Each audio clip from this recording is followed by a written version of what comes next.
Alright class, अब हम start करेंगे हमारे फिफ्थ लर्निंग ऑब्जेक्टिव से, जो है viruses, viroids, prions and lichens. तो क्लास, आप अपने सामने कुछ पिक्चर्स देखेंगे। ये पिक्चर्स सिर्फ इसलिए हैं सो दैट आपको एक बेसिक आइडिया मिले कि ये चारों दिखते कैसे हैं। लाइकेंस कुछ ऐसे दिखते हैं, वायरसेस कुछ ऐसे दिखते हैं, वायरॉइड्स ऐसे होते हैं एंड प्रायंस ऐसे होते हैं। तो क्लास, हमने इन चारों का नाम अभी तक नहीं सुना।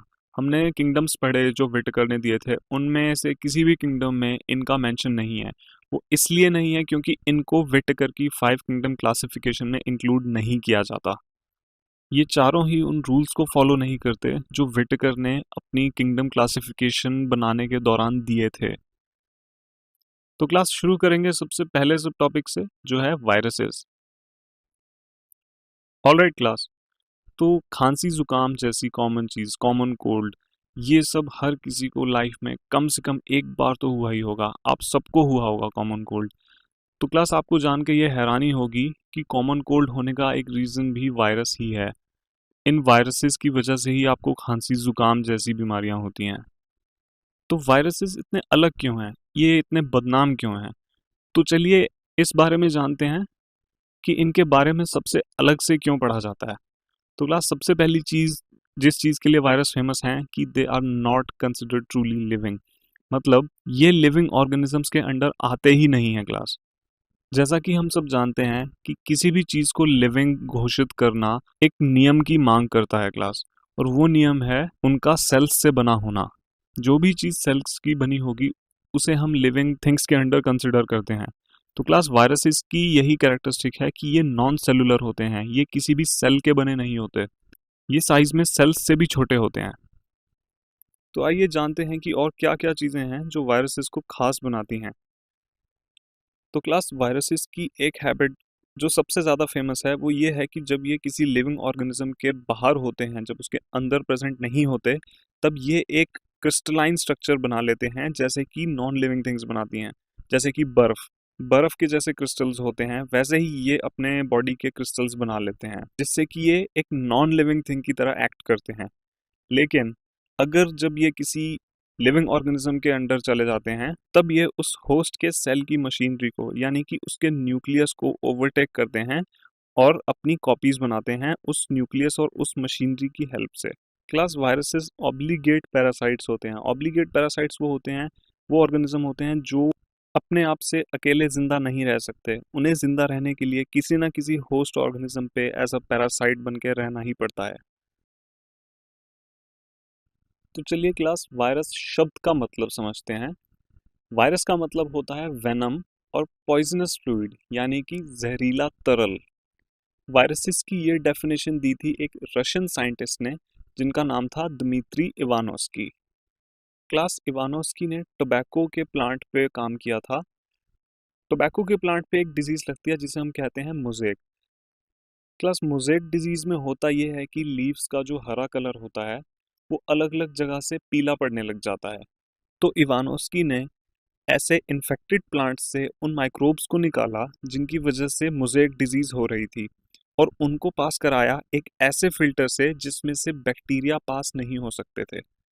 क्लास, समझने की बात यह है कि उस समय में बैक्टीरिया को इस दुनिया का सबसे छोटा जीव माना जाता था।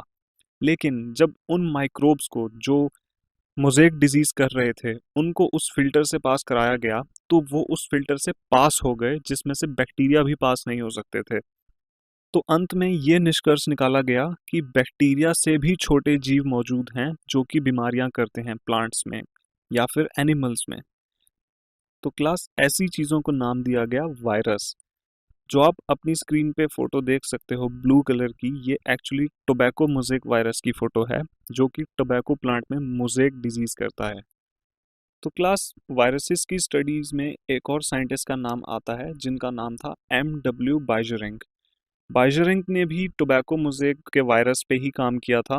इन्होंने टोबैको के प्लांट से एक फ्लूइड निकाला जिसमें कि टोबैको मोज़ेक वायरस मौजूद थे, और उस फ्लूइड को इन्होंने एक हेल्दी प्लांट में डाला, यानी कि ऐसा प्लांट जिसमें टोबैको मोज़ेक वायरस का इन्फेक्शन नहीं था। तो उस प्लांट में जब ये फ्लूइड डाला गया तो ये पाया गया कि उस प्लांट में भी टोबैको मोज़ेक जो बीमारी है वो डेवलप हुई। तो ये देखते हुए बाइजरिंक ने एक बहुत ही फेमस लाइन दी, जिसे हम जानते हैं कॉन्टेजियम वाइवम फ्लूइडम से, जिसका मतलब होता है इन्फेक्शियस लिविंग फ्लूइड, या फिर हिंदी में जैसे हम कहते हैं संक्रामक सजीव तरल। तो क्लास एक और फेमस साइंटिस्ट के बारे में हम जानेंगे, जिनका नाम था W.M. स्टैनली। तो क्लास स्टैनली वो शख्स थे जिन्होंने पहली दफ़ा वायरसेस के नॉन लिविंग कैरेक्टरिस्टिक्स को उजागर किया था। इन्होंने ये बतलाया था कि वायरसेस जो होते हैं ये क्रिस्टलाइज भी हो सकते हैं। इन्होंने एक एक्सपेरिमेंट किया था जिसमें इन्होंने वायरसेस के क्रिस्टल्स बनाए थे और ये बताया था कि ये क्रिस्टल्स ज़्यादातर इनके प्रोटीन से बने होते हैं। तो क्लास वायरसेस की हिस्ट्री के बारे में तो हमने जान लिया, अब हम जानेंगे वायरसेस के स्ट्रक्चर के बारे में।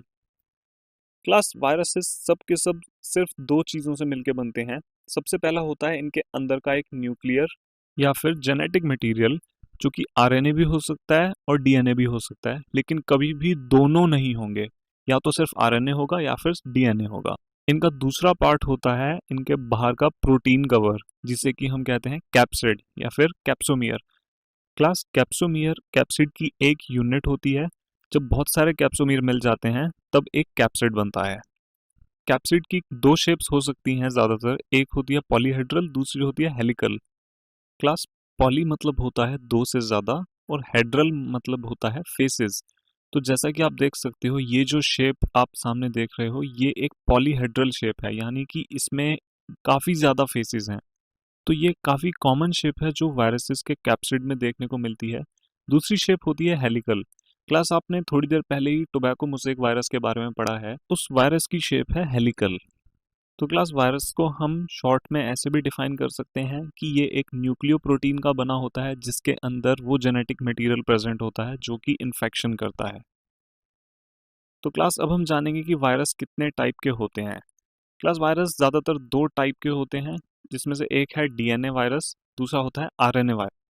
क्लास नाम से ही पता लग रहा है कि डीएनए वायरस में जेनेटिक मटेरियल डीएनए होगा और आरएनए वायरस में जेनेटिक मटेरियल आरएनए होगा। लेकिन इनकी भी अलग अलग टाइप्स होती हैं। जैसे डीएनए वायरस को हम दो पार्ट्स में बांटते हैं, आरएनए वायरस को भी हम दो पार्ट्स में बांटते हैं। पहला होता है डीएस डीएनए वायरस। डीएस का मतलब होता है डबल स्ट्रैंडेड डीएनए, यानी कि इन वायरसेस के अंदर जो डीएनए होता है वो दो स्ट्रैंड्स का बना होता है, जैसे कि आप इस पिक्चर में देख सकते हैं। दूसरी टाइप होती है एसएसडीएनए, यानी कि सिंगल स्ट्रैंडेड डीएनए वायरस। इन वायरसेस में जेनेटिक मटेरियल सिर्फ एक डीएनए स्ट्रैंड का बना होता है।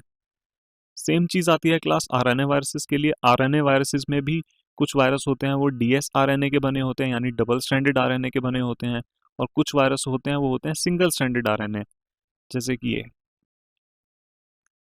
क्लास हम वायरसेस के बारे में कुछ और जानेंगे कि ये कितने टाइप के हो सकते हैं।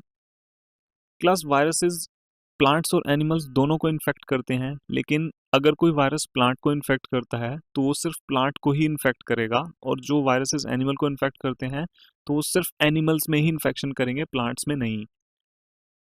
तो इन्हीं दो टाइप के वायरसेस के बारे में हम यहाँ जानेंगे। तो क्लास प्लांट्स में जो वायरस इन्फेक्शन करते हैं वो सिंगल स्ट्रैंडेड आरएनए वायरस होते हैं, यानी कि उनका जेनेटिक मटेरियल सिर्फ एक स्ट्रैंड आरएनए से बना होता है। जबकि एनिमल्स में ये डीएस आरएनए या फिर सिंगल स्ट्रैंडेड आरएनए वायरस होते हैं, या फिर ये सिर्फ डबल स्ट्रैंडेड डीएनए वायरस होते हैं। तो क्लास याद रखने की बात यह है कि एनिमल्स में कोई भी सिंगल स्ट्रैंडेड डीएनए वायरस नहीं इन्फेक्ट करता। तो क्लास अब हम जानेंगे एक स्पेशल किस्म के वायरसेस के बारे में जिन्हें हम कहते हैं बैक्टीरियोफाज। क्लास बैक्टीरियो मतलब होता है बैक्टीरिया और फाज मतलब होता है खाना। तो ये वो वायरस हैं जो सिर्फ और सिर्फ बैक्टीरिया को खाते हैं। ये प्लांट्स या एनिमल्स को इन्फेक्ट नहीं करते, ये एक्सक्लूसिवली बैक्टीरिया को इन्फेक्ट करते हैं क्लास। इनका genetic material double stranded DNA होता है। तो क्लास अब हम कुछ ऐसी डिजीजेस के बारे में जानेंगे जो वायरसेस ह्यूमंस में करते हैं। सबसे पहली है मम्प्स, दूसरी है हर्पीज जो कि हर्पीज वायरस से होती है, तीसरी है स्मॉल पॉक्स जो कि स्मॉल पॉक्स वायरस से होती है, और चौथी है एड्स जो कि एचआईवी या फिर ह्यूमन इम्यूनो डेफिशिएंसी वायरस से होती है। तो क्लास अब हम कुछ ऐसी डिजीजेस के बारे में जानेंगे जो वायरस प्लांट्स में करते हैं। सबसे पहली जो कि हमने अभी थोड़ी देर पहले ही पढ़ी वो है मोज़ेक फॉर्मेशन। दूसरी है लीफ रोलिंग एंड कर्लिंग। इस डिजीज में क्लास प्लांट्स के जो लीव्स होते हैं वो सूख के मुड़ जाते हैं। तीसरी डिजीज है येलोइंग एंड वेन क्लियरिंग। इसमें क्लास ये होता है कि लीव्स हर जगह से पीले पड़ जाते हैं। मोज़ेक में ये होता था कि लीव्स कुछ जगह से पीले पड़ते थे, बाकी जगह से हरे रहते थे। येलोइंग में कोई भी जगह ऐसी नहीं बचती जहाँ पे लीफ हरा होता है। और दूसरा सिम्टम इसका ये होता है कि इसमें लीव्स की वेन्स जो होती हैं वो हमें दिखने लग जाती हैं। और चौथा जो इफेक्ट हमें देखने में मिलता है प्लांट्स में वायरसेस की वजह से वो है स्टंटेड ग्रोथ, यानी कि प्लांट्स हाइट में नहीं बढ़ते, वो छोटे रह जाते हैं वायरसेस की वजह से। तो क्लास यहाँ फिनिश होता है हमारा वायरसेस का टॉपिक। तो क्लास अब तक जो हमने पढ़ा है उसके बेसिस पे हम एक कॉन्सेप्ट टेस्ट लेंगे। Ready for a challenge? Question is which of the following statement is false about viruses? Option A, viruses contain both DNA and RNA. Option B, viruses contain either DNA or RNA. Option C, protein coat protecting the genetic material of viruses is called capsid. Option D, capsomere is the subunit of capsid.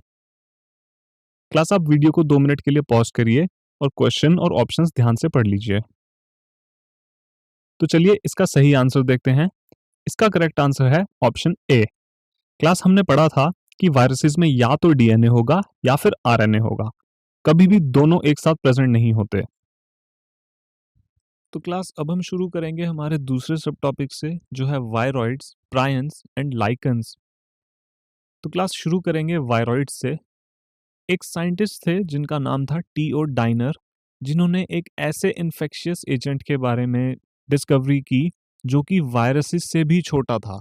और ये एक छोटा सा agent potato के plant में एक disease करता है जिसका नाम है पोटैटो स्पिंडल ट्यूबर डिजीज। इस डिजीज में होता ये है क्लास कि जो पोटैटो का ट्यूबर होता है वो स्पिंडल जैसा पतला हो जाता है। तो ऐसे इन्फेक्शियस एजेंट को जो वायरसेस से भी छोटा था उसको डीनर ने नाम दिया था वायरॉइड। कुछ और रिसर्च के बाद ये समझ में आया कि वायरॉइड सिर्फ और सिर्फ फ्री आरएनए के बने होते हैं, यानी कि इनमें कोई भी प्रोटीन कोड यानी कि कैप्सिड नहीं होता। जो ये आरएनए होता है इसका मॉलिक्यूलर वेट भी क्लास बहुत कम होता है, यानी कि ये भी बहुत छोटा होता है। तो क्लास ये तो बात हुई वायरॉइड्स की। अब हम जानेंगे प्रायंस के बारे में। क्लास प्रायंस का केस वायरॉइड्स से बिल्कुल अपोजिट होता है। वायरॉइड्स में ये होता है कि सिर्फ आरएनए प्रेजेंट होगा, प्रोटीन कोड या फिर कैप्सिड एब्सेंट होगा। प्रायंस में उल्टा होता है, प्रायंस में कोई आरएनए या फिर कोई और जेनेटिक मटेरियल प्रेजेंट नहीं होता और ये सिर्फ इन्फेक्शियस प्रोटीन के बने होते हैं। दरअसल ये वो प्रोटीन पार्टिकल्स होते हैं जो फोल्ड होते टाइम नॉर्मली तरीके से फोल्ड नहीं हुए। और क्लास इनका साइज वायरसेस से सिमिलर होता है। क्लास प्रायंस ज़्यादातर एनिमल्स को इन्फेक्ट करते हैं और ये काफ़ी सीरियस डिजीजेस करते हैं। जैसे कि काउज में ये एक डिजीज़ करते हैं जिसे कहते हैं हम बोवाइन स्पॉन्जिफॉर्म एंसिफेलोपैथी या फिर मैड काउ डिजीज। और ह्यूमंस में ये कॉज करते हैं क्रूजफेल्ट जेकब डिजीज या फिर सीआर जेकब डिजीज। तो क्लास ये जाना हमने प्रायंस के बारे में। अब हम सीखेंगे लाइकन्स के बारे में। क्लास लाइकन्स एल्गी और फंजाई से मिलकर बनते हैं। जब एल्गी और फंजाई एक दूसरे से सिम्बियोटिक रिलेशनशिप में रहने लग जाते हैं तब लाइकन बनता है। सिम्बियोटिक एसोसिएशन क्लास हम उसे कहते हैं जिसमें दोनों ऑर्गेनिजम्स का फायदा हो रहा होता है। वो हम सीखेंगे कि एल्गी और फंजाई साथ में रह के कैसे एक दूसरे का फायदा करते हैं। तो क्लास लाइकन के 2 कंपोनेंट होते हैं, जिसमें से पहला कंपोनेंट जो होता है वो एल्गी का बना होता है जिसे हम कहते हैं फाइकोबायोन्ट। दूसरा होता है जो फंगस का बनता है जिसे हम कहते हैं माइकोबायोन्ट। जो फाइकोबायोन्ट होता है क्लास वो ऑटोट्रॉफिक होता है, यानी कि फोटोसिंथेसिस करता है। जैसा कि हम सब जानते हैं कि एल्गी एक प्लांट है, तो एल्गी फोटोसिंथेसिस करके फंजाई के लिए फूड बनाता है।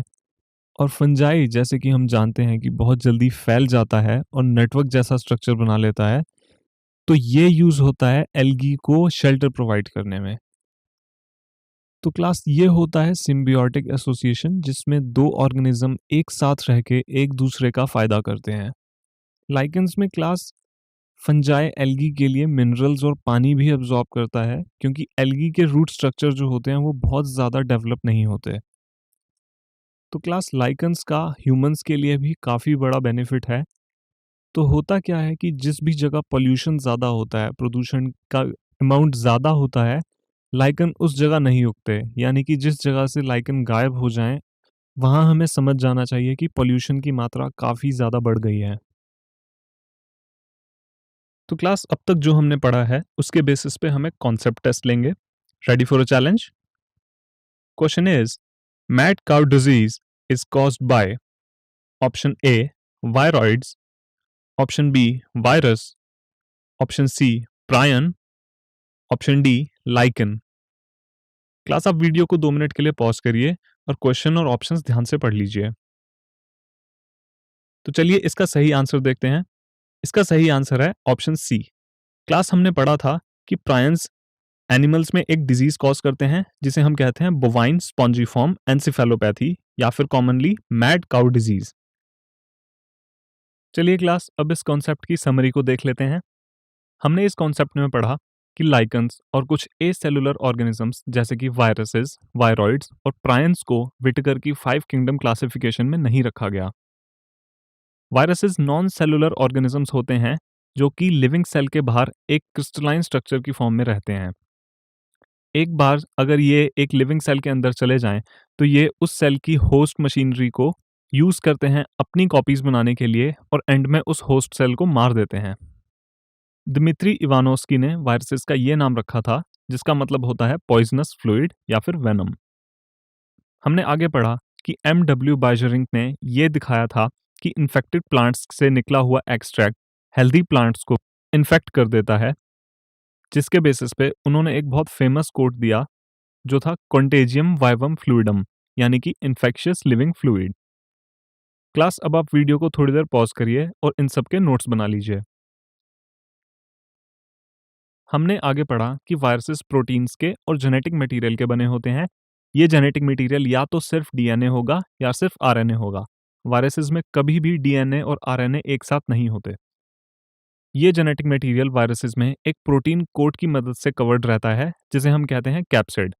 कैप्सिड बहुत सारे छोटे छोटे सब यूनिट्स को मिलकर बनता है। उन सब यूनिट्स को नाम दिया गया कैप्सोमियर। वायरसेस ह्यूमंस में डिजीज करते हैं जैसे कि मम्प्स, हर्पीज, स्मॉल पॉक्स और एड्स। जबकि प्लांट्स में होने वाली डिजीजेस जो वायरसेस करते हैं वो हैं मोज़ेक फॉर्मेशन, लीफ रोलिंग और curling, yellowing and when clearing. Class हमने आगे पढ़ा कि वायरॉइड्स फ्री आरएनए के बने होते हैं जो कि इन्फेक्शन करते हैं और उनका मॉलिक्यूलर वेट कम होता है। हमने आगे देखा कि प्रायंस एबनॉर्मली फोल्डेड प्रोटीन्स होते हैं जो कि इन्फेक्शंस करते हैं। हमने इसके बाद लाइकन्स की सिम्बियोटिक एसोसिएशन के बारे में पढ़ा जो कि होती है एल्गी और फंजाई के बीच में। एल्गी का जो कंपोनेंट होता है उसे हम नाम देते हैं फाइकोबायोन्ट और फंगल कंपोनेंट को कहते हैं माइकोबायोन्ट। क्लास अब आप वीडियो को फिर से थोड़ी देर पॉज करिए और इन सब के नोट्स बना लीजिए।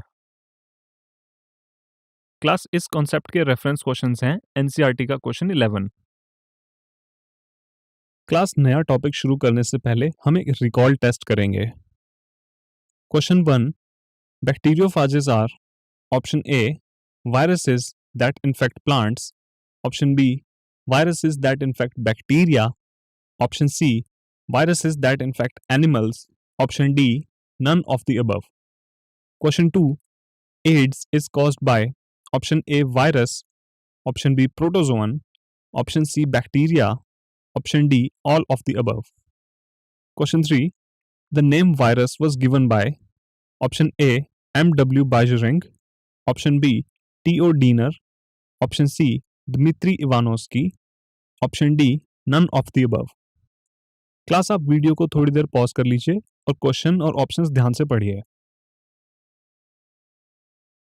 Question 4, thyroids were discovered by option A T O. Diener, option B Dmitri Ivanovsky, option C M.W. Beijerinck, option D none of the above. Question 5, lichens are option A symbiotic association between fungi and plants, option B symbiotic association between algae and plants, option C symbiotic association between algae and fungi, option D none of the above। Class आप video को फिर से pause करके question और options ध्यान से पढ़ सकते हैं। तो चलिए क्लास इन क्वेश्चंस के सही आंसर जानते हैं। इनके करेक्ट आंसर्स हैं फर्स्ट का बी, सेकंड का ए, थर्ड का सी, फोर्थ का ए और फिफ्थ का सी। ऑलराइट क्लास, इस लर्निंग ऑब्जेक्टिव में हम प्लांट और एनिमल किंगडम की बेसिक इंट्रोडक्शन के बारे में जानेंगे। हालांकि ये किंगडम्स बहुत बड़े हैं, प्लांट किंगडम का एक अलग चैप्टर है, एनिमल किंगडम का एक अलग चैप्टर है, क्योंकि ये दोनों किंगडम्स विटेकर की 5 किंगडम क्लासिफिकेशन के अंडर आते हैं, इसलिए हम इनकी बेसिक कैरेक्टर्स के बारे में यहाँ पढ़ेंगे। पहले सब टॉपिक से शुरू करेंगे जो कि है introduction to plant kingdom. Class, हम सबको पता है कि प्लांट्स जो होते हैं वो फोटोसिंथेटिक होते हैं, ग्रीन कलर के होते हैं, क्लोरोफिल उनमें प्रेजेंट रहता है, इसलिए वो अपना खाना खुद बना लेते हैं और वो यूकैरियोटिक होते हैं। यूकैरियोटिक हमने पहले भी पढ़ रखा है, वो ऑर्गेनिज्म होते हैं जिनके न्यूक्लियर के चारों तरफ एक मेम्ब्रेन होता है। वैसे तो सारे ही प्लांट्स फोटोसिंथेटिक होते हैं, लेकिन कुछ प्लांट्स ऐसे होते हैं जो ऐसी मिट्टी में उगते हैं, ऐसी जगह उगते हैं जहाँ पे न्यूट्रिएंट्स की मात्रा ज़्यादा नहीं होती, तो इसलिए वो अपने खाने के सिस्टम को, अपनी न्यूट्रिएंट के सिस्टम्स को, सोर्स को चेंज कर लेते हैं और वो बन जाते हैं इंसेक्टिवोरस प्लांट्स, जैसे कि ये Venus fly trap. Class, Venus fly trap वो प्लांट है जो इंसेक्ट्स को खाता है और इवन छोटे छोटे एम्फीबियंस को, जैसे छोटे मेंढक या छोटे छिपकलियां, उनको भी खा जाता है।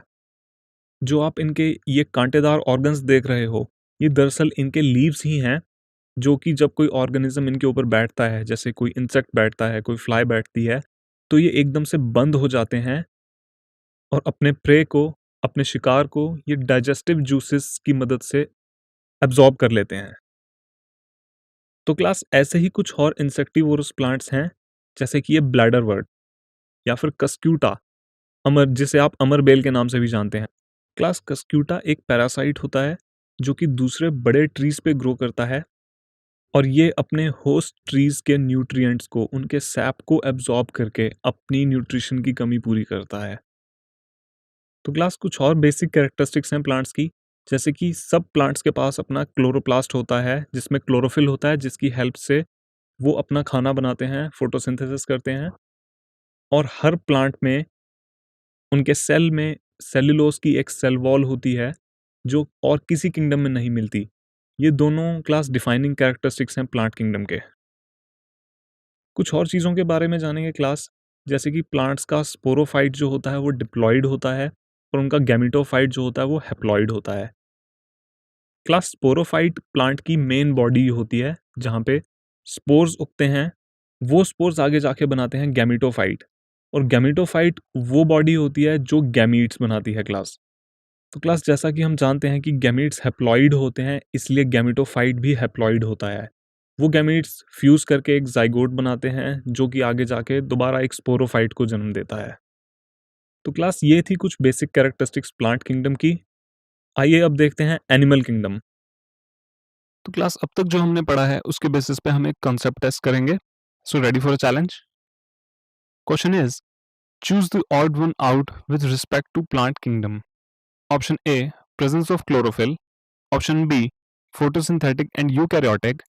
Option C, heterotrophic at times. Option D, absence of cell wall.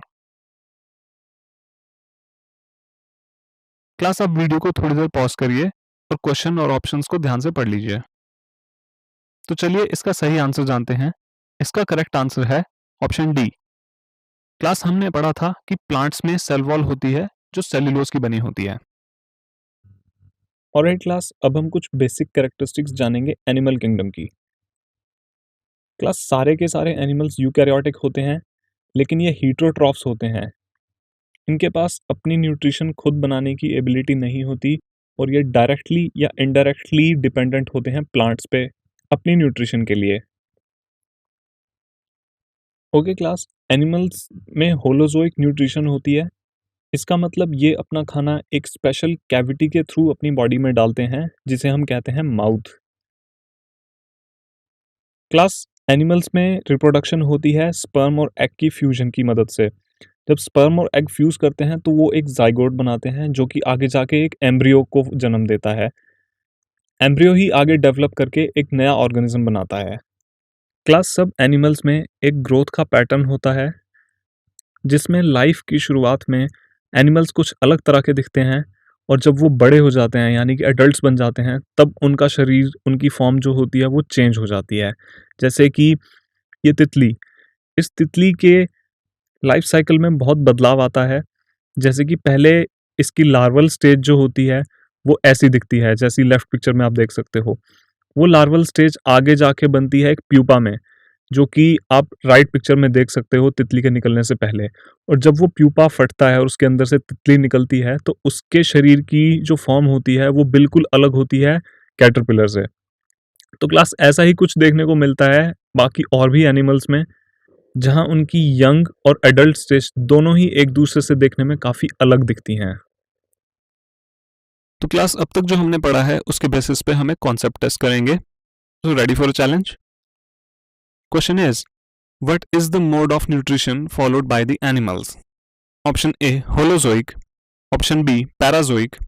Option C, Autotrophic. Option D, none of these.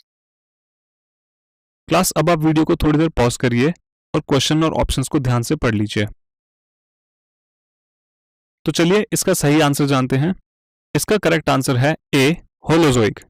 Class हमने पढ़ा था कि एनिमल्स में होलोजोइक मोड ऑफ न्यूट्रिशन होता है, जिसमें वो फूड को डायरेक्टली माउथ में इंजेस्ट करते हैं। तो चलिए क्लास इस कॉन्सेप्ट की समरी को देख लेते हैं। हमने इस कॉन्सेप्ट में पढ़ा कि प्लांट किंगडम में यूकैरियोटिक क्लोरोफिल कंटेनिंग ऑर्गेनिजम्स को रखा जाता है, जिन्हें हम प्लांट्स कहते हैं। प्लांट्स के सेल में क्लोरोप्लास्ट प्रेजेंट होते हैं और इनकी सेल वॉल सेल्यूलोज से बनी होती है।